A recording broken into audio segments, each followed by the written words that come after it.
हमारे बुढ़ऊ सिर टोपी लगावे, हमारे बुढ़ऊ सिर टोपी लगावे।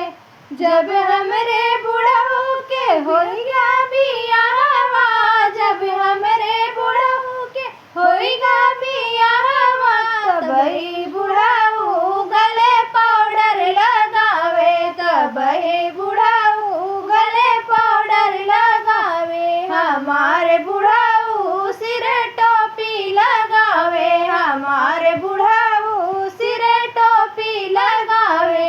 जब हमरे बुढ़ऊ के होइगा बेटौआ, जब हमरे बुढ़ऊ के होइगा बेटौआ, तबही बुढ़ऊ रोज गोला छोड़ावे, हमारे बुढ़ऊ रोज गोला छोड़ावे। हमारे बुढ़ऊ सिर टोपी लगावे, हमारे